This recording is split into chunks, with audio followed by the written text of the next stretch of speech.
This is Nathan again with Potomac Bead Company, and I'm doing some videos today on glass fusing, and one of the basics of glass fusing is cutting your glass. To cut glass, you need a glass cutter, which has oil in it and will run strips along the glass where you want to cut.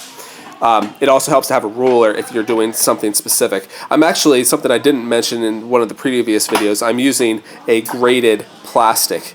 What that does, when there's chips and shards of glass that fall off, they're falling into the plastic itself rather than me accidentally rubbing my hands against it on the table. So to cut glass, you first score it, so I should say score, not cut, and then you break it with the running pliers.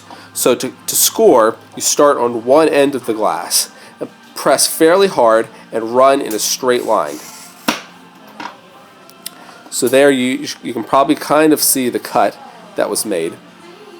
Now you never break towards yourself because that can cause shards of glass to come flying up towards you. You always break away.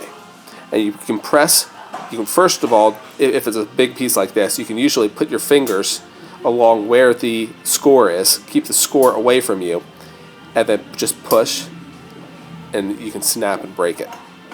Now if I wanted to cut this in a smaller piece, I'm going to show you how to use the actual pliers. So there's my cut, and on this pliers there's a little strip right here. That bending kind of forces the glass to break. So you would want that strip to go on the opposite side of the score. And I place this in the center and then just squeeze. And again, there's a sticker on there, but it is easily cut. You can do the same thing with even the Dichroic itself, but if you're going to need to cut a piece of Dichroic glass, usually you will want to cut the side without the coating. So if I wanted to cut this into a much smaller piece,